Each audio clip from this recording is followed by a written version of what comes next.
Let us turn our Bible to the book of Revelation, chapter 3, verse 1. ప్రకటన గ్రంథము 3వ అధ్యాయము మొదటి వచనం. This is the letter to the church in Sardis. ఇది సార్దీసులో ఉన్న సంఘమునకు రాయబడిన ఉత్తరం.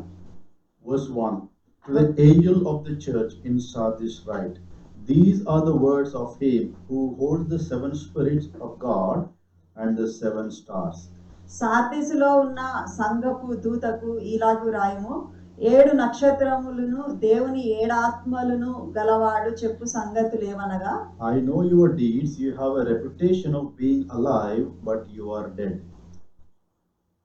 నీ క్రియలను నేను ఎరుగుదును, ఏమనగా జీవించుచున్నావన్న పేరు మాత్రం ఉన్నది గాని నీవు మృతుడవే. This Sardis is a wealthiest city. Sardis పట్టణము చాలా ధనము గల అంటే ధనవంతులుండే పట్టణం. And actually this city was located in 2 different places. ఈ పట్టణము 2 స్థలాలలో ఉంది. This city can be divided into 2 locations. 2 స్థలాలలో ఉంది. The older section of the city was on the mountain and the another is under the valley. పాత పట్టణం అంటే ముందు నుంచి ఉన్న పట్టణం ఏమో ఓల్డ్ సిటీ ఏమో ఒక పర్వతం పైన ఉంది. అయితే కొత్తగా వస్తున్న ఇండ్లన్నీ కింద లోయలో కట్టబడినాయి కాబట్టి కింద కూడా ఈ పట్టణానికి భాగం ఉంది. Whenever the population was outgrew, the spot has been changed and they were located in 2 different places. ఎందుకంటే వీళ్ళకు ఆ పర్వతము పైన జనాభా ఎక్కువైపోయి అక్కడ స్థలం లేనందున వాళ్ళు ఇంకా కిందకు వచ్చి అట్లా లోయలో కూడా ఇల్లు కట్టుకొని పట్టణం ఏర్పడింది. Sardis was located about 30 miles southeast of Thyatira. థియతైరా పట్టణానికి ఆగ్నేయంగా 30 మైళ్ళ దూరంలో ఈ సార్దీసు పట్టణం ఉంది. And it was situated on a natural acropolis rising 1500 feet above the valley floor.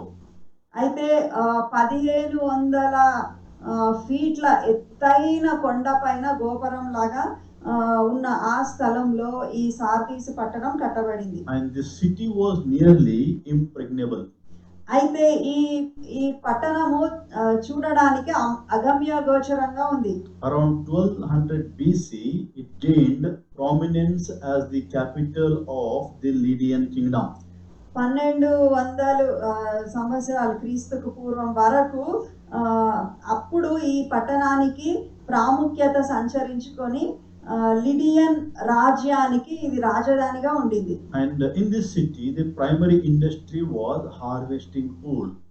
అయితే ఇక్కడ ఉన్నితో తయారు చేసే పరిశ్రమలు అక్కడ ఉన్నిని పండించేవాళ్ళు. And other industries like dyeing and making garments from it. అంతేకాకుండా ఉన్నిలో నుంచి వాళ్ళు వస్త్రాలు తయారు చేసి వాటికి రంగులు అద్ది అమ్ముకొని వ్యాపారం చేసేవారు. The another important thing is the famous author Aesop came from Sardis. ఏసోపు అనే గ్రంథకర్త, ఆయన చాలా రచనలు చేసి ప్రసిద్ధిగాంచిన వాడు. ఆయన ఈ సార్దీసు పట్టణానికి చెందినవాడు. And tradition also say that Melito, a member of the church in Sardis, అయితే ఇక్కడున్న వాళ్ళ విషయాలను చూస్తుంటే మెలీటో అనేటాయన ఈ సార్దీసు సంఘంలో సభ్యత్వం గల వ్యక్తి. They wrote the first ever commentary on a certain passages in the book of Revelation. ప్రకటన గ్రంథంలో కొన్ని భాగాలు తీసుకొని వాటి పైన వ్యాఖ్యానము రాసిన మొట్టమొదటి వ్యక్తి ఈ మెలీటో. So when we read this letter, we can understand the church of Sardis is dead. అయితే మనం ఇవన్నీ చూస్తూ ఉంటే సార్దీసు సంఘంలోని విషయాలు ఇంకా ముందు చదువుతా ఉంటే మనకి ఏమర్థమవుతుందంటే ఇక్కడ ఇది ఒక మృత సంఘంగా చూస్తాం. This church was populated by the unredeemed and unregenerated people. అయితే ఇక్కడున్న ఈ సంఘానికి వచ్చే వాళ్ళు విమోచింపబడని వారుగా వాళ్ళ జీవన శైలి మనకు తెలుపుతా ఉంది. And we already understood what is the meaning of the 7 spirits and 7 stars. ఇక్కడ 7 నక్షత్రములను దేవుని 7 ఆత్మలను గలవాడు అన్న విషయాలు మనం ఇంతకు ముందే ధ్యానించినాం. And here the God wants to give you the spirit led and empowered life. అయితే ఇక్కడ దేవుడు మనకు ఆత్మ చేత నడిపింపబడిన జీవితము, దేవుని ఆత్మ చేత మనము శక్తిమంతులు అవ్వాలన్నది దేవుని ఇష్టం. Normally, all the churches was controlled by the Holy Spirit. ఇక్కడ ఉన్న సంఘాలలో మామూలుగా అన్ని సంఘాలలో కూడా పరిశుద్ధాత్మ దేవుని ఆధీనంలో సంఘం నడిపింపబడుతుంది. But this church was the dead church. అయితే ఈ సంఘము మృత సంఘం అనుకున్నాం కదా. That means Satan has complete control over this church and it destroyed. అయితే ఈ సంఘము సైతాను ఆధీనంలో ఉంది. అందుకే సైతానుడు ఈ సంఘమును సంఘ క్రమాన్నంతా నాశనం చేసి పెట్టాడు. So God is allowing here is a resurrection to this church.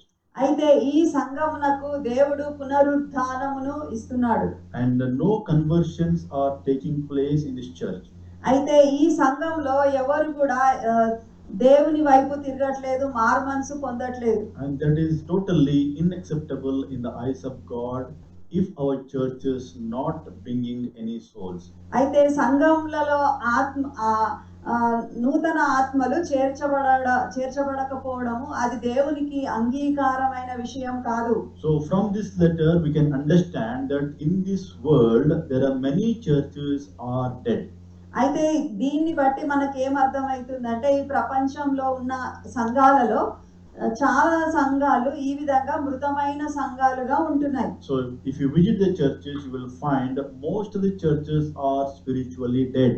మనము అనేకమైన సంఘాలలో వెళ్ళి అక్కడ కొంచెం సేపు కూర్చొని వాళ్ళ విషయాలు చూస్తుంటే అది మృతమైన సంఘముగా మనకు తెలుస్తా ఉంటది. So that means the Holy Spirit has been set out from that. There is no permission for the Holy Spirit to operate in the church. అయితే వాళ్ళ సంఘాలలో పరిశుద్ధాత్మ దేవునికి అధికారం లేదు. వాళ్ళు సైతాను చేత నడిపింపబడిన వాళ్ళుగా మనం చూస్తాం. Only in a religious manner they will run the fellowship, they will run the church, but there is no anointing in the church. అయితే వాళ్ళు ఒక మత ప్రకారముగా మతాచారాలు మాత్రమే నడిపిస్తారు కానీ అక్కడ పరిశుద్ధాత్మ నడిపింపు ఉండదు. Verse 2 and 3. 2-3 వచనాలు. Wake up, strengthen what remains and is about to die, for I have not found your deeds complete in the sight of my God. Remember therefore what you have received and heard, obey it and repent. But if you do not wake up, I will come like a thief, and you will not know at what time I will come to you. నీ క్రియలు నా దేవుని ఎదుట సంపూర్ణమైనవిగా నాకు కనబడలేదు గనుక జాగరూకుడవై చావనయ్యున్న మిగిలిన వాటిని బలపరచుము. నీవేలాగు ఉపదేశం పొందితివో ఏలాగు వింటివో జ్ఞాపకం చేసుకొని దానిని గైకొనుచు మారు మనసు పొందుము. నీవు జాగరూకుడవై ఉండని ఎడల నేను దొంగ వలె వచ్చేదను, ఏ గడియను నీ మీదికి వచ్చేదనో నీకు తెలియదు. No words of commendation from God to the church. ఈ సంఘంనకు మనం గమనిస్తే దేవుడు ఏ విషయంలో కూడా వీళ్ళని ప్రశంసించట్లేదు, మెచ్చుకునే మాటలు ఒక్కటైనా లేదు. So despite reputation for being an active Sardi church, it was infested with the sin and its deeds are evil. ఇది ఎంతో ఖ్యాతి గల సార్దీసు సంఘము, ఎంతో గొప్ప సంఘము అయినప్పటికీ వీళ్ళ సంఘంలో పాపము ప్రవేశించి పాపము మొత్తం చుట్టుకుపోయింది. Outside looks a very good church, but inside spiritually dead church. పైకి చూడడానికి ఎంతో ఆత్మీయంగా ఎంతో ఆరోగ్యవంతమైన సంఘంగా ఉంటది, కానీ లోపల వెళ్ళి వాళ్ళ కార్యకలాపాలు గమనించినప్పుడు మనకు వాళ్ళు మృతమైన సంఘం అని మనకు అర్థమైతుంది. So I believe that the wealth and the comfort had made them to sleep. అయితే వాళ్ళకు ఉన్న ఆస్తులు, వాళ్ళకున్న సౌకర్యము, అంత సంపద సౌకర్యం ఇవి రెండు కలిపి వాళ్ళని నిద్రపోయేటట్టు చేసింది. Or maybe their self satisfaction caused them to die spiritually. వాళ్ళ ఆత్మ సంతృప్తి వాళ్ళ ఆత్మీయ జీవితాన్ని నశింపజేసింది. People are pleasure seeking and luxuriously they are living their life. అయితే ఈ సంఘంలో వాళ్ళు ఎక్కువ అంటే లగ్జరీస్ కి అలవాటైపోయి విలాసవంతమైన జీవితానికి అలవాటైపోయి శారీరకంగా ఉంటున్నట్టుగా మనం చూస్తున్నాం. You know, I have heard people saying చాలా మంది క్రైస్తవులు చెప్పగా నేను విన్నాను, People have changed, brother, these days. ఈ రోజు అందరూ మారిపోయినారు బ్రదర్ అంట. Time has changed. కాలము మారింది, మనుషులు మారినారు. And we need to make changes in our church to reach out to many people. మనం చాలా ఆత్మలు సంపాదించాలంటే బయట అందరు ఎట్లుండ్రో మనం కూడా అట్లా మారిపోవాలి అని అనుకుంటారు. I'm not against the good effort of programs, whatever we make in the church. మనము సంఘంలో చేసే కార్యక్రమాలు చాలా బాగా చేయాలన్న విషయానికి నేను వ్యతిరేకించను. If it is not anointed, then it becomes only the religious activity. పరిశుద్ధాత్మ దేవుని అభిషేకం లేకుండా, దేవుని సహాయం లేకుండా, దేవుని అధీనంలో లేకుండా మనకి ఇష్టం వచ్చినట్టు చేస్తే అది ఒక ప్రోగ్రామ్ లాగా మిగిలిపోతుంది. If you bring only feelings in your church members, మన సంఘానికి వచ్చిన వాళ్ళు ఏమనుకుంటున్నారు, వాళ్ళు చాలా బాగా తృప్తి చెందాలని అనుకుంటే, if they say I am feeling better, brother, by coming to this church, ఈ సంఘానికి వచ్చినందుకు నాకు బాగా అనిపిస్తుంది అన్నారు అనుకోండి, because I go to this church I am feeling better, ఈ సంఘానికి వెళ్తున్నందుకు నేను చాలా మంచిగా ఫీల్ అవుతున్నాను అంటే, but there is no change in their lifestyle. వాళ్ళ జీవన విధానంలో ఏమీ మార్పు లేనట్లయితే, So that means we are not doing anything for the spiritual matters. వాళ్ళ ఆత్మీయ ఎదుగుదలకు మనము సహాయం చేసిన వారంగా లేము. So God does not change. మన దేవుడు మార్పు లేని దేవుడు, ఆయన మారడు. He is the same yesterday and today and forever. ఆయన నిన్న నేడు నిరంతరము ఏకరీతిగా ఉండే దేవుడు. So God always looks at us what kind of ministry we are doing in our life. దేవుడు మనల్ని చూసినప్పుడు మన పరిచర్య ఎలాగుంది, ఎలాంటి పరిచర్యను మనం చేస్తున్నామా అని ఆయన చూస్తాడు. So what kind of ministry our pulpit should have. అయితే మన వేదిక నుంచి మనం ఎలాంటి పరిచర్య, ఎలాంటి సందేశం ఇస్తా ఉన్నాం. Some of you don't like, మీలో కొంతమందికి ఇది ఇష్టం లేకుంటుండొచ్చు. and some of you say wow. కొంచెం మంది అంటుండొచ్చు, ఓ బ్రదర్ మీరు బాగా చేస్తున్నారు, చాలా బాగుంది అని అనొచ్చు. But I am sharing the word of God as it is. అయితే మేమైతే దేవుని వాక్యము ఉన్నది ఉన్నట్టుగా, మీరు ఏమన్నా అనకపోయినా ఉన్నది ఉన్నట్టుగా మేము బోధించే వారంగా ఉన్నాం. So if you not watch, అయితే మీరు మెలకువగా ఉండకపోతే, God will come like a thief. దేవుడు దొంగలాగా వచ్చినట్టుగా ఉంటది. He said, if you are not listening to me, I will come like a thief. నీవు జాగరూకుడవై ఉండని ఎడల నేను దొంగవలే వచ్చేదను అన్నాడు. And this coming is coming to the first heaven or in the middle of the sky or in the cloud, and all the church members, the righteous people will rapture. అయితే నేను దొంగవలే వచ్చేదను అన్న ఈ రాకడ యేసు ప్రభువు మధ్యాకాశంలో వచ్చినప్పుడు ఎవరైతే జయించు వారుగా ఉన్నారో, దేవుని కొరకు ఆత్మీయ జీవితంలో మెలుగుగా ఉన్నారో వాళ్ళు ఎత్తబడే సమయం. This is not referring for the Lord Jesus Christ coming as a visible to all the people. దేవుడు బహిరంగంగా భూమి మీద ఉన్న ప్రతి ఒక్కరికి కనిపించేటట్లు వచ్చే ఆ రాకడ కాదు ఇది. He will come only after the 7 years of tribulation. 7 ఏళ్ల శ్రమల కాలంన ఆయన బహిరంగంగా వచ్చే, అందరికి కనిపిస్తూ వచ్చే దేవుడుగా ఉన్నాడు. He will come with the visible and he will rule and reign and he will make the judgment. ఆ రాకడ మనందరూ చూస్తారు, భూలోకం అంతా చూస్తారు. చూసి అప్పుడు ఆయన 1000 ఏండ్లు ఈ భూమి మీద రాజ్యము నేలేదిగా ఉంటుంది. But here he said, I will come like a thief. అయితే ఇక్కడ నేను దొంగ వలె వస్తాను అంటున్నాడు. So that means it is a sudden appearance. అయితే ఆయన అట్లా సడన్ గా వచ్చేసేవాడుగా ఉంటున్నాడు. Unexpected coming.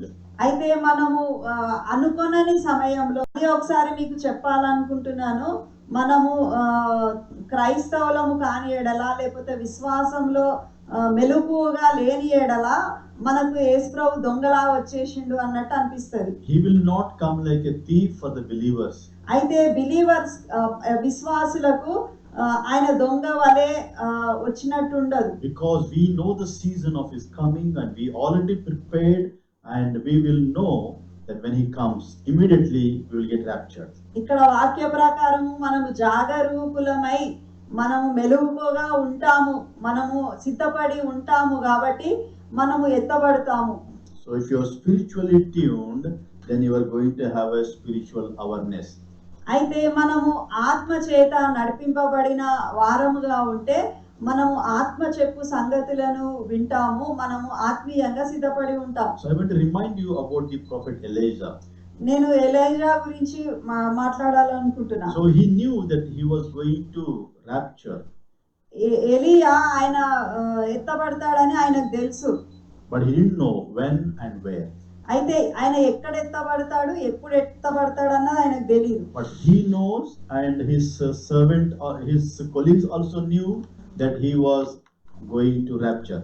అయితే ఏలియా ఎత్తబడతాడు అన్న సంగతి ఆయనకు తెలుసు, ఆయనతో పాటు ఉన్న ఆ ప్రవక్తల శిష్యులకు కూడా ఆ విషయం తెలుసు. And prophet Elisha has seen prophet Elijah was raptured. అయితే ఎలీషా ఏలియా ఎత్తబడుతుండడము చూడడం మనకు తెలుసు. And that was also happened suddenly. అది కూడా సడన్ గా జరిగింది. It was not like a thief. అంటే ఏదో తెలియకుండా అట్లా జరగలేదు. He was expected. అయితే వాళ్ళకి తెలుసు ఆయన ఎత్తబడతాడు. And he was ready. అయితే ఆయన ఎత్తబడతాడని తెలుసు, ఆయన ఎత్తబడడానికి సిద్ధంగా కూడా ఉన్నాడు. And prophet Elisha was consistently and passionately walking with Elijah until he got raptured. Elisha Elijah ఎత్తబడతాడని తెలిసి ఆయన వెంటనే ఉన్నాడు. ఆయన దగ్గర నుంచి పక్కకి వెళ్ళలేదు. ఆయన ఎక్కడికి వెళ్తే అక్కడ ఆయన వెంబడిస్తా ఉన్నాడు. So similar things will happen to the churches. అయితే సంఘంలో కూడా ఇట్లాంటి పరిస్థితి సంఘం ఎత్తబడినప్పుడు జరుగుతుంది. That is why I said, if you do not wake up, I will come like a thief. If you are wake up, it's a great day for you. నీవు జాగరూకుడవై ఉండని ఎడల నేను దొంగ వలె వచ్చేదను, నీవు జాగరూకుడవై ఉండిన ఎడల అది నీకెంతో శుభదినం. So he said, he's coming, he's very soon, and you need to repent and come back to him because he's waiting for you. అయితే ఆయన త్వరలో రానై ఉన్నాడు, సమయము సమీపించి ఉన్నది కనుక మారు మనసు పొంది ఆయన వైపు తిరగాలని ఆయన కోరుతా ఉన్నాడు. So this night I would like to remind you that if you are living with the dead church, అయితే మీరు ఈ మృత సంఘంలో సభ్యులుగా ఉండి అక్కడికి వెళ్తా ఉంటే, or if you find yourself in the dead church, లేకపోతే మీరు ఒక మృత సంఘంలో ఉంటే, or if you are associated with the dead church, అయితే మీరు మృత సంఘంతో సంబంధం కలిగి ఉంటే, make sure that you preserve your faithfulness. అయితే మనము దేవుని పట్ల నమ్మకస్తులంగా మన నమ్మకత్వంను కాపాడుకునే వారంగా ఉందాం. So Jesus knows all your deeds. దేవుడు యేసయ్యకి అన్నీ తెలుసు మన. And he had paid his blood, and he shed his blood on the cross of Calvary for our sins, and he knows and he understands and he records all our deeds. యేసు ప్రభు మన కొరకు తన రక్తాన్ని చిందించి మనని ఆయన సంపాదించుకున్నాడు కాబట్టి ఆయన మన ప్రతి విషయాలను పట్టించుకొని మన విషయాలన్నీ ఆయన భద్రము చేసుకునేవాడుగా ఉంటున్నాడు. Christ wants us to have an eternal life. అంటే మనకు నిత్య జీవము ఇవ్వడము ఆయనకి ఇష్టం. He wants us to have an abundant life. మనం సమృద్ధి అయిన జీవంలోకి నడిపింపబడాలని ఆయన కోరిక. And from this verse we can understand that Christ watches us always. దీన్ని బట్టి మనకి ఏమర్థమవుతుందంటే ఆయన ఎప్పుడు మనని చూస్తూ కాపాడుతూ ఉండే దేవుడు. And also he rebukes several times. ఆయన చాలా సార్లు వాళ్ళను గద్దిస్తూ సరిదిద్దుతూ మనం చూస్తా ఉన్నాం. Through several ways he will rebuke us for the things what we do which is not pleasing to him. మనము ఆయనకు ఇష్టం లేని పనులు చేసినప్పుడు, ఇష్టం లేని విషయాలు చేసినప్పుడు ఆయన మనని మందలిస్తూ మనని సరి అయిన దారికి నడిపిస్తూ ఉండే దేవుడు. So what the dead church should do? అయితే ఈ మృత సంఘంలో ఉన్న వాళ్ళు క్రైస్తవులు లేకపోతే మృత సంఘం ఏం చేయాలంటే, the Lord Jesus Christ is asking them to be watchful. మీరు జాగరూకులై ఉండుడి అని చెప్తా ఉన్నాడు. And he also said you should remain in prayer and fellowship to strengthen yourself. అయితే మీరు ప్రార్థనలో నిజమైన సహవాసంలో మీరు ఉంటే అప్పుడు మీరు శక్తిమంతులు అవుతారు అని చెప్తా ఉన్నాడు. And you should repent and hold fast the truth of the word of God.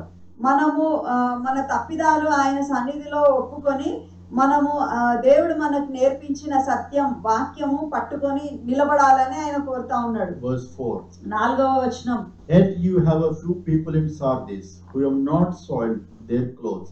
They will walk with me dressed in white, for they are worthy. అయితే తమ వస్త్రములను అపవిత్రపరచుకొనని కొందరు సార్దీసులో నీ యొద్ద ఉన్నారు. వారు అర్హులు గనుక తెల్లని వస్త్రములు ధరించుకొని నాతో కూడా సంచరించెదరు. So the word of God says, who have not soiled their clothes.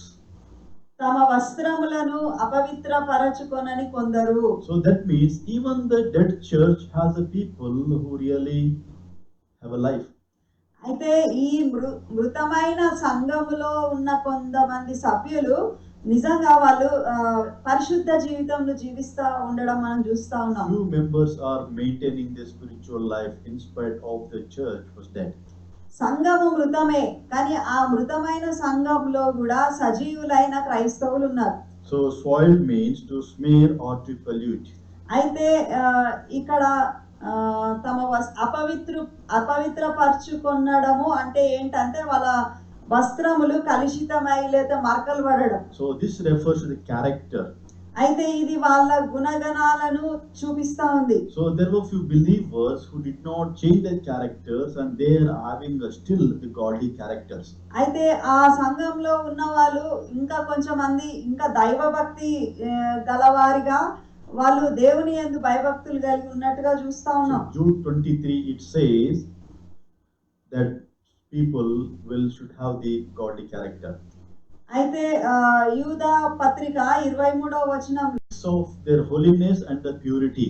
అయితే వాళ్ళ పవిత్రమైన స్వచ్ఛమైన స్వభావాన్ని చూపిస్తుంది. And this white robes preserves for the Jesus Christ. అయితే ఈ తెల్లని వస్త్రములు యేసు ప్రభువును చూపిస్తా ఉన్నాయి. It is for the holy angels and the glorified church. అయితే యేసు ప్రభువు లేకపోతే పరిశుద్ధ దూతలు లేకపోతే సంఘము అంటే సంఘం మహిమపరచబడినప్పుడు ఇట్లా తెల్లని వస్త్రములతో కనిపిస్తారు. In the ancient world, the white robes were commonly used for celebration and festivals.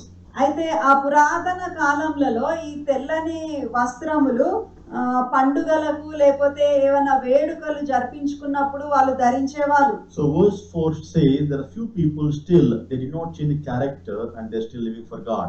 అయితే ఈ 4వ వచనమును మనము చదువుతా ఉంటే ఈ మృతమైన సంఘంలో కూడా కొంచెం మంది దైవ భక్తి గలవారు దేవుని కొరకు నిలబడ్డట్టుగా మనం చూస్తాం. Verse 5. 5వ వచనం. He who overcomes will like them and be dressed in white, and I will never blot out his name from the book of life, but will acknowledge his name before my Father and his angels. జయించువాడు అలాగున తెల్లని వస్త్రములు ధరించుకొనును, జీవ గ్రంథములో నుండి అతని పేరెంత మాత్రమును తుడుపు పెట్టక నా తండ్రి ఎదుటను ఆయన దూతల ఎదుటను అతని పేరు ఒప్పుకొందును. Again we learned about the victorious or overcomers in the previous chapters in previous churches. మనము ఇంతకు ముందు చదివిన సంఘంలో జయించు వారు ఉన్నట్టుగా మనం చూస్తా వచ్చినాం. And here the word of God says that God will not blot out their name from the book of life. అయితే ఇక్కడ దేవుడు చెప్తా ఉన్నాడు గ్రంథంలో నుండి అతని పేరెంత మాత్రమును తుడుపు పెట్టక. So there is a divine journal records the names of all those whom God has chosen. అక్కడ పరలోకంలో దైవిక గ్రంథములు their names are written in the book of life. ఎవరైతే రక్షింపబడ్డారో విమోచింపబడ్డారో వాళ్ళ పేర్లు జీవ గ్రంథమందు రాయబడతాయి. So under no circumstances he will erase those names. ఎట్టి పరిస్థితులు వచ్చినా గానీ దేవుడు మన పేర్లు ఆ జీవ గ్రంథంలో నుంచి తుడిచిపెట్టనని చెప్తా ఉన్నాడు. He said, I will not blot out his name from the book of life. జీవ గ్రంథంలో నుండి అతని పేరెంత మాత్రంలో తుడిచిపెట్టక. So those who are really standing for the Lord, those who are overcomers, their names will not be blotted out from the book of life. ఎవరైతే జయించు వారుగా ఉంటారో వాళ్ళ పేర్లు జీవ గ్రంథం నుంచి తుడిచిపెట్టబడవు. From this we can understand the doctrine of once saved, not always saved. దీంతో ఒక సిద్ధాంతం ఉంది, ఒక్కసారి రక్షింపబడితే ఇంకెప్పటికీ రక్షణలోనే కొనసాగుతారు. Some of the people will say the eternal security. అయితే వీళ్ళు ఏమంటారంటే నిత్యత్వం వరకు మాకు ఇది ఒక భద్రత అంటారు. So if you become spiritually lifeless, అయితే మనము ఆత్మీయంగా జీవం లేని వారం అయితే, if you're no longer if you no longer have the spiritual measure, అయితే మనకు ఆత్మీయ కొలతలతో మనము సరితూగకపోతే, if you're not doing what the God wants you to do, దేవుడు కోరిన విధంగా మన జీవితం లేకపోతే, you are putting yourself to blot out your name from the book of life. అయితే ఈ జీవ గ్రంథంలో నుంచి మన పేర్లు మనమే తుడిచివేసుకున్నట్టు అవుతుంది. So Jesus said he will not blot out the name from the book of life if you are overcomer. మీరు జయించువారుగా ఉంటే నేను మీ పేరెంత మాత్రమును కొట్టివేయను అన్నాడు. In other words, if you read, ఇంకో రకంగా చెప్పాలంటే Jesus was saying that I will blot out your name. అంటే దేవుడు మీరు జయించువారుగా లేకపోతే మీ పేర్లు తుడిచిపెట్టబడతాయి అని చెప్పినట్టే కదా. So he will not do unless you give the chance for him to do. మనము మన జీవితాలు సరిగ్గా లేకపోతే అప్పుడే దేవుడు మన పేర్లు తుడిచిపెడతాడు, కానీ మన ప్రమేయం లేకుండా జరగదు. Again I'm reminding you, do not think that once saved are always saved. ఒకసారి రక్షింపబడితే మనం రక్షణలోనే కొనసాగుతాము అని అనుకోకూడదు. You need to take care of our salvation with fear and trembling.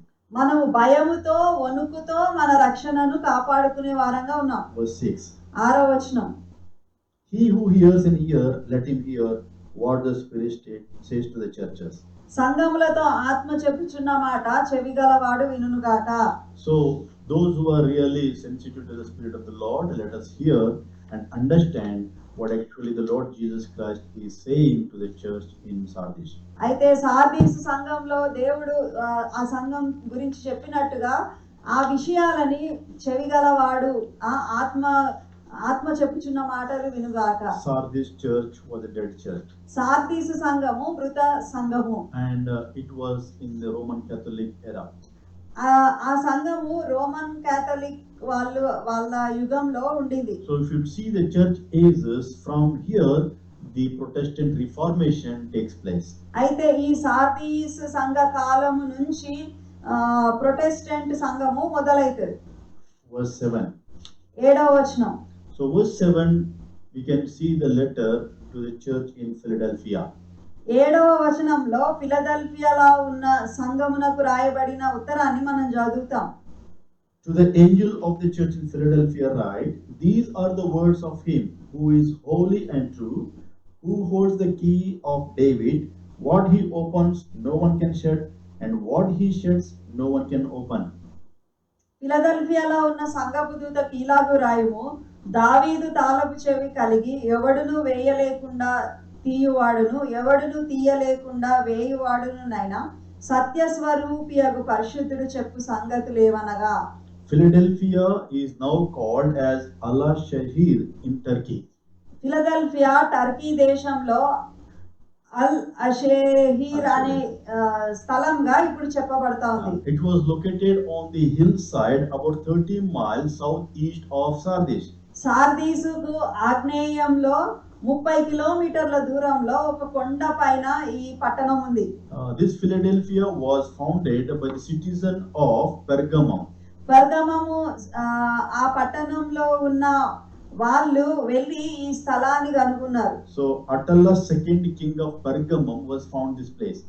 అటలస్ king of Pergamum అంటే పెర్గమం రాజు ఈయన వెళ్ళి ఆ స్థలాన్ని చూసినాడు.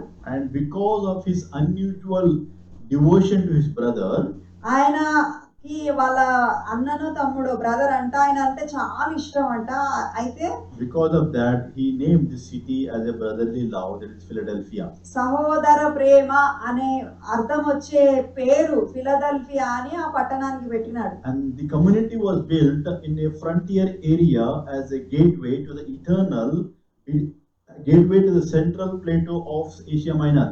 అయితే ఏషియాలో ఒక పీఠ భూమి ఉంది, ప్లాట్యూ. అయితే అక్కడ ఈ వీళ్ళు ఉంటా ఉన్నారు, ఈ ఫిలదెల్ఫియా వాళ్ళు.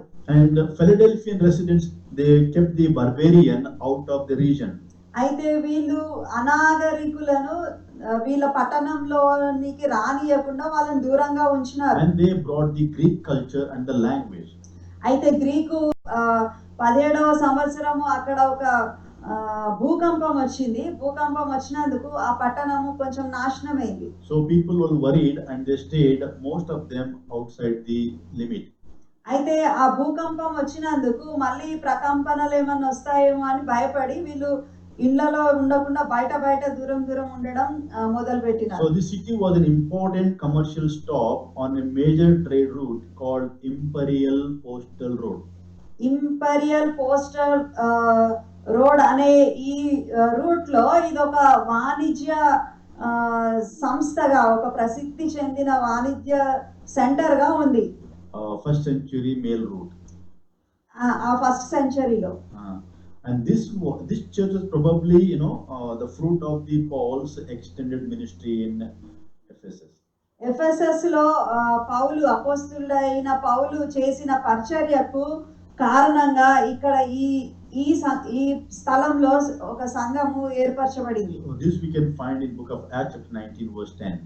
అపోస్తుల కార్యములు 19వ అధ్యాయము 10వ వచనంలో ఈ విషయాన్ని మనం చూస్తాం. And here it says, who is holy and true.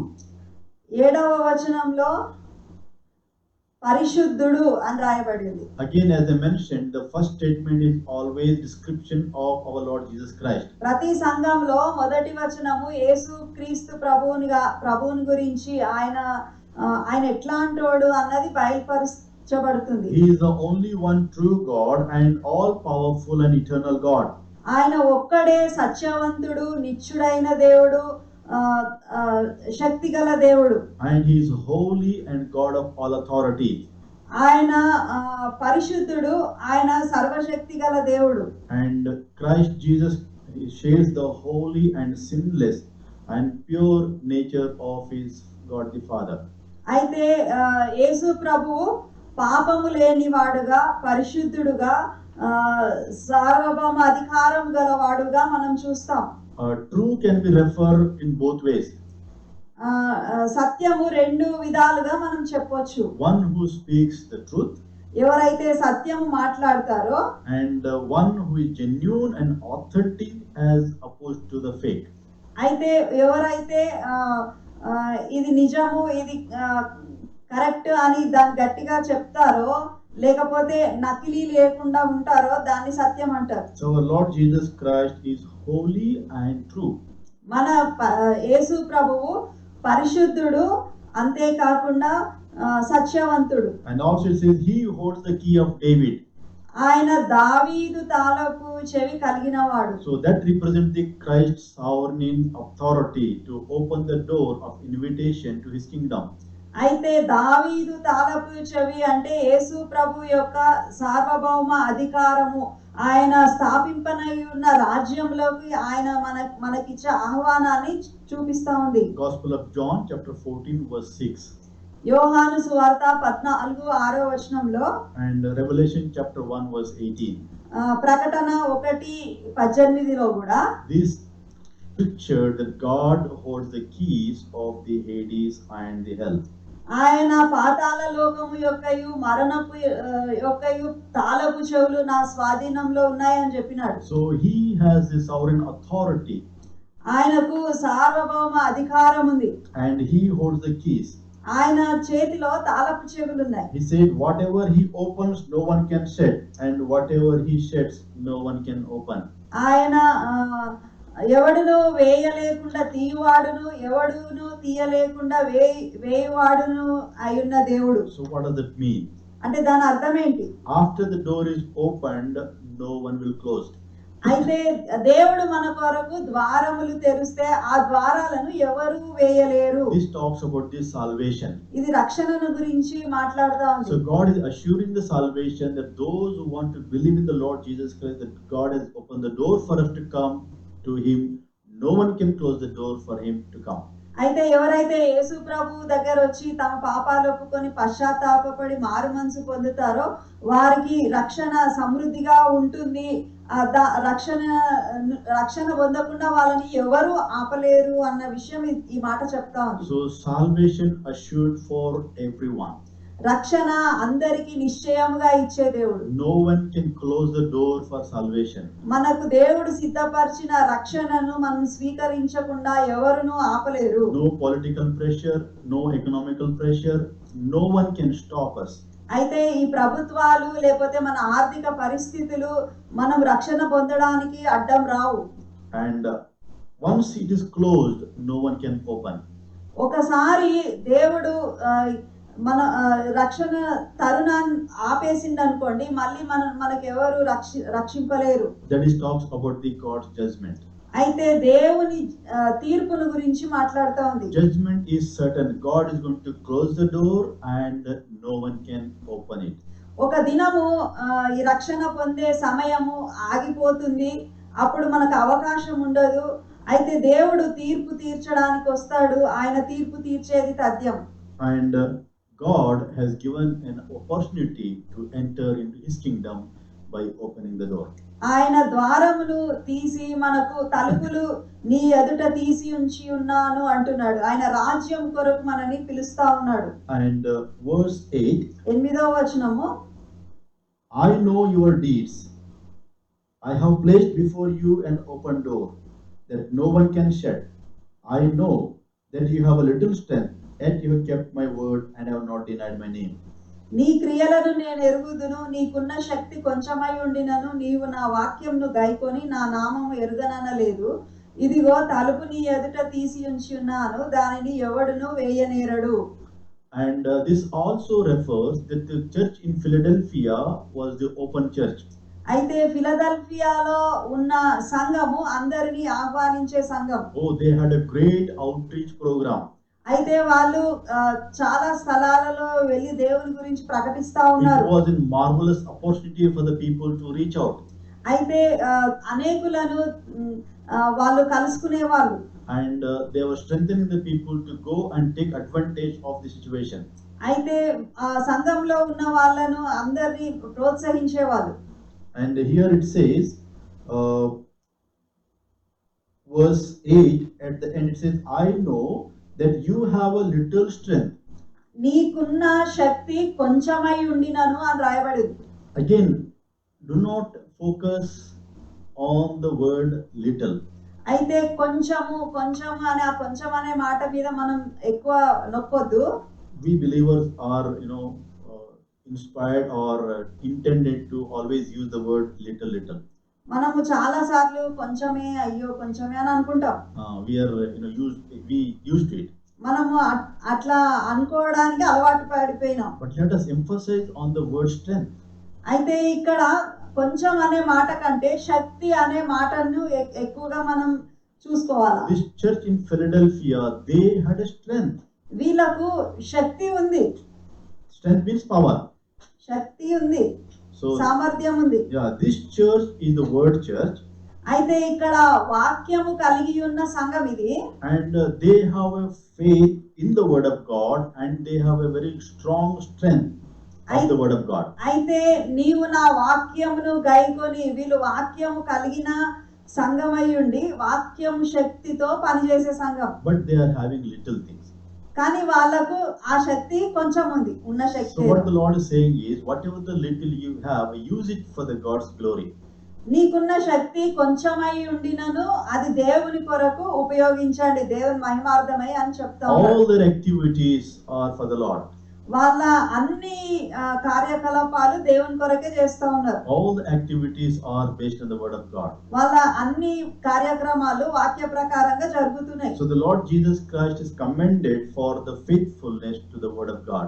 వాళ్ళు వాక్యంను గైకొనినారు అని చెప్పి వాళ్ళని మెచ్చుకుంటా ఉన్నాడు. And verse 9, 9వ వచనం, I will make those who are of the synagogue of Satan, who claims to be Jews, though they are not, but are liars.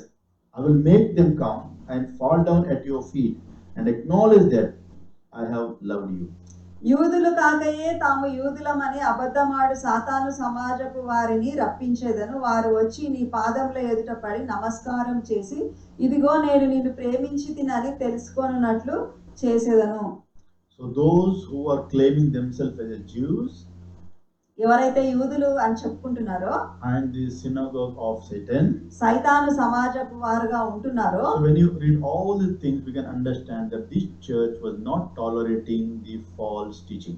ఇప్పుడు ఈ వచనం మనం చదువుతుంటే ఈ సంఘము వాళ్ళు అబద్ధపు బోధని, తప్పుడు బోధని వాళ్ళు రానియట్లేదు సంఘంలో. So there is no scope for the wrong doctrines. అయితే వాళ్ళ సంఘంలో తప్పుడు బోధలు ఉండవు. They have a firm position on the word of God. అయితే వీళ్ళకు వాక్యంలో స్థిరంగా ఉన్నారు. People are trying to see the error of what they're doing. అయితే వీళ్ళు వాక్య ప్రకారంగా ఏ విధంగా నడుచుకుంటున్నారో జనాలు చూస్తా ఉన్నారు. But everything they're doing is based on the word of God. అయితే వీళ్ళ పనులన్నీ వాక్య ప్రకారంగానే ఉంటున్నాయి. That's what the word of God says. No, I will make them to come and fall down at your feet and acknowledge that I have loved you. అయితే ఈ అబద్ధమాడు సాతాను సమాజపు వారిని రప్పించేదను. వారు వచ్చి నీ పాదంలో పడి నమస్కారం చేసి నిన్ను ప్రేమించేదమని తెలుసుకున్నట్లు నేను చేస్తానంటున్నాడు దేవుడు. Church in Philadelphia has nothing to say or no rebuke and no corrections. అయితే ఫిలదెల్ఫియాలో ఉన్న సంఘంనకు దేవుడు ఏమీ తప్పు మోపలేదు, వాళ్ళకు మారు మనసు పొందాలి ఈ విషయంలో అన్నది ఏమీ ఇక్కడ రాయబడలేదు. Verse 10. 10వ వచనం, Since you have kept my command to endure patiently, I will also keep you from the hour of trial that is going to come upon the whole world to test those who live on the earth. నీవు నా ఓర్పు విషయమైన వాక్యంను గైకొంటివి గనుక భూనివాసులను శోధించుటకు భూలోకమంతటి మీదికి రాబో శోధన కాలంలో నేను నిన్ను కాపాడేదను. So this is the reference to the tribulation. అయితే ఇది శ్రమల కాలమును గురించి మాట. So this works make it very much clear that we, the church, will not go to the tribulation. ఈ మాటను బట్టి మనకు చాలా స్పష్టంగా ఏమని తెలుస్తుందంటే సంఘము ఈ శ్రమల కాలంలో ఇక్కడ భూమి మీద ఉండి శ్రమల పాలవ్వదు. So you will not have any part in the tribulation. రాబో శోధన కాలంలో నేను నిన్ను కాపాడేదను. I am going to keep you away from this tribulation. ఈ శోధన కాలంలో మీరు ఉండరు. So I'm going to give you 9 proofs in Revelation. ఈ ప్రకటన గ్రంథంలో నేను 9 రుజువులను మీకు చూపింపబోచున్నాను. The church does not go through the tribulation. సంఘము ఈ శ్రమల కాలంలో ఇక్కడ ఉండదు, భూమి మీద ఉండదు అని, శ్రమల కాలంలో సంఘము పాల్గొందదు అని నేను ప్రకటన గ్రంథంలో 9 రుజువులు చూపింపబోచున్నాను. Most of the people believes in the partial tribulation. కొంచెం మంది విశ్వాసులు కొన్ని శ్రమలలో గుండా సంఘం వెళ్తుంది అంటారు. Partial rapture. Partial rapture that is called. అంటే కొన్ని శ్రమలు పొందుతారు, పార్షల్ ర్యాప్చర్ అంట. Pre tribulation. శ్రమల కంటే ముందు Mid tribulation rapture. లేకపోతే శ్రమల కాలంలో ఎత్తబడతాం సంఘం అంటారు. Post tribulation rapture. లేకపోతే సంఘము శ్రమల తర్వాత ఎత్తబడుతుంది అంటారు. Whatever the doctrines you may hear. అయితే మీరు ఏ సిద్ధాంతాలు మీరు వింటున్నప్పటికీ, any speculation if they bring to you, అయితే మానవ తలంపు లేదా మానవ జ్ఞానము ద్వారా ఏమి మాట్లాడినప్పటికీ, even whatever I say, don't believe on my words. నేను కూడా నాకు ఇష్టం వచ్చినట్టు చెప్తే నా మాటలు కూడా వినకండి. Not my opinions, not my speculations. అయితే నా ఊహకు అందినట్టుగా నాకు ఇష్టం వచ్చినట్టు చెప్పటం కాదు. As per the word of God says, we should always look to the word of God and find out the biblical context, what is the truth base for the doctrine. అయితే మనము ఏ సిద్ధాంతాలు తీసుకొని వచ్చినా ఏమి చెప్పినా గానీ వాక్య ప్రకారంగా ఉన్నాయా లేదా అన్నది చూసుకోవాలి. So this is the first proof indicating that church will not go through the tribulation. అయితే ఈ 10వ వచనం ప్రకారము సంఘము శ్రమల కాలంలో పాలు పొందదు. So that means we need to believe in the pre-tribulation rapture. అయితే ఈ శ్రమల కాలమునకు 7 ఏండ్ల శ్రమల కాలము ముందు సంఘం ఎత్తబడతాదని మనం నమ్మొచ్చు. So if you are a real church, you will not go to the tribulations. అయితే మనము నిజమైన సంఘము, యేసు ప్రభు స్వరక్తం ఇచ్చిన సంపాదించిన సంఘంలో మనం ఉంటే మనము ఈ శ్రమలలో వెళ్ళము, మనం దేవుడితో ఉంటాం. So 7 years of tribulations. అది 7 ఏండ్ల శ్రమల కాలం. And we'll learn more things about tribulation in the chapter 6 to 19. అయితే ప్రకటన గ్రంథము 6 నుంచి 19వ వచనాల వరకు మనం శ్రమల కాలం గురించి మనము ఎక్కువగా తెలుసుకుంటాం. Again, 7 years of tribulation has divided into 2 parts. One is the normal tribulation. The second part is called the great tribulation. అయితే ఆ శ్రమల కాలము మొదటి 3.5 సంవత్సరములు శ్రమల కాలము, తర్వాతి 3.5 సంవత్సరాలు మహాశ్రమలుగా విభజింపబడింది. And this period is the same as Daniel's 70th week. అయితే దానియేలు ప్రవక్త చెప్పిన 70వ వారము ఇది సూచిస్తా ఉంది. And the reason of the open door is to hold on what you have, and no one can take you away from the word of God.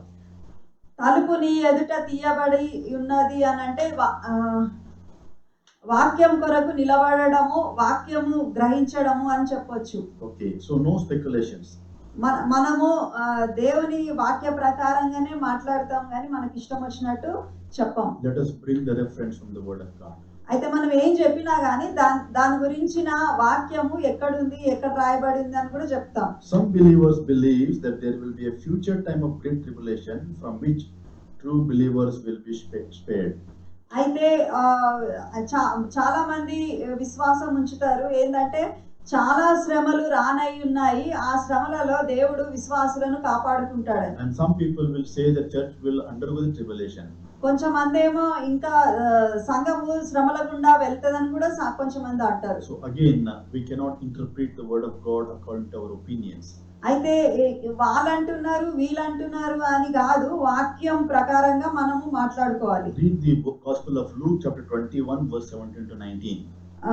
లూకా సువార్త 21వ అధ్యాయము verse 17 to 19. 17 నుంచి 19 వరకు మనం చూసుకుంటే అక్కడ మనకు అర్థమైతది. So God has promised that he will protect for the eternal life. అయితే దేవుడు మనను నిత్య జీవము కొరకు సిద్ధపరిచి ఉన్నాడు, నిత్య జీవం కొరకు మనను కాపాడుతాడని మనం నమ్మాలి. Verse 11. 11వ వచనం. I am coming soon. Hold on what you have so that no one will take your crown. నేను త్వరగా వచ్చుచున్నాను, ఎవడును నీ కిరీటమును అపహరించకుండునట్లు నీకు కలిగిన దానిని గట్టిగా పట్టుకొనుము. So this is not a threatening word. అయితే ఇక్కడ దేవుడు మనని భయపెట్టడానికి అట్లా రాయలేదు. It is an hopeful event. The God is going to come soon. యేసు ప్రభు రావటం అన్నది నిరీక్షణ గల సంఘటన విషయం. So we have a different gifts. మనలో ప్రతి ఒక్కరికి దేవుడు తలాంతులు ఇచ్చి We ఉన్నాడు. have a different abilities. మనకు దేవుడు శక్తి సామర్థ్యాలను కూడా ఇచ్చి ఉన్నాడు. And we have a different maturity level. అయితే మనము ఒక్కొక్కలము ఒక్కొక్క పరిపక్వ దశలో ఉన్నాం. God does not expect that everyone should work all the same. అయితే ప్రతి ఒక్కరు ఒకే రకంగా ఒకే లెవెల్లో పనిచేయాలని దేవుడు ఆశించడం లేదు. No, whatever you have, whatever the maturity level you have, accordingly you can work. అయితే మనకున్న శక్తి సామర్థ్యాలను బట్టి, మనకున్న పరిపక్వతను బట్టి, మనకున్న తలాంతులను బట్టి మనకు దేవుడు లెక్క అడుగుతాడు. Here word of God says, hold on what you have. నేను త్వరగా వచ్చుచున్నాను, నీకు కలిగిన దానిని గట్టిగా పట్టుకొనుము. You need to preserve whatever you are having. అయితే నీకు కలిగిన దానిని పట్టుకో. Philadelphia church was commended for their effort. అయితే వాళ్ళు పడిన ప్రయాస కొరకు దేవుడు వాళ్ళని మెచ్చుకుంటా ఉన్నాడు. And whatever the strength they had, a little strength they used for the God. వాళ్ళకున్న శక్తి కొంచెమైనను ఆ దేవుని కొరకు ఉపయోగించినారు. And today whatever the strength you have, let us use it for the Lord. మనకు ఈ దినమున దేవుడు ఇచ్చిన శక్తిని దేవుని పనిలో ఉపయోగిద్దాం. Verse 12 and 13. 12-13 వచనాలు. Him who overcomes, I will make a pillar in the temple of my God.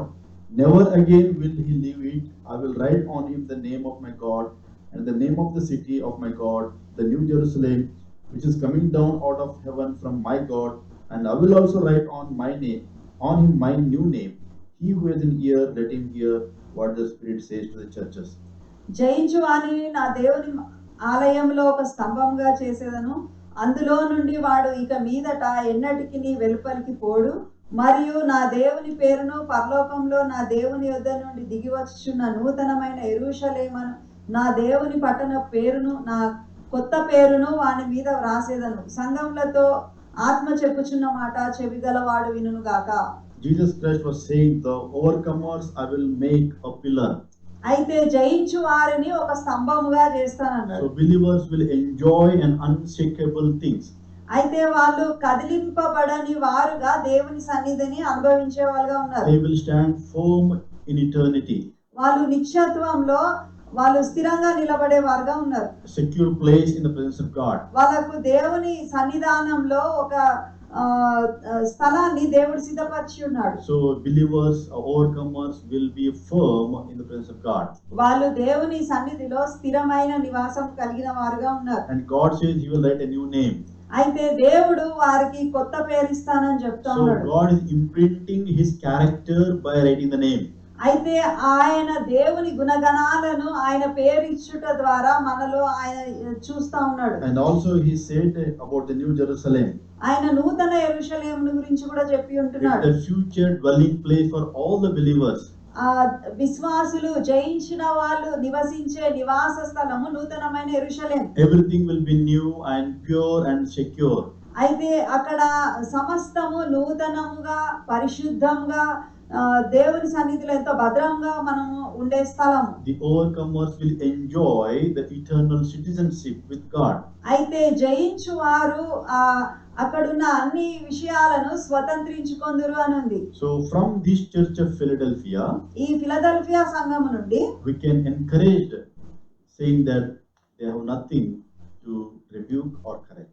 అయితే ఈ సంఘంలో దేవుడు ఏ తప్పిదములు కనుగొనలేదు. God encouraged them to continue what they were doing.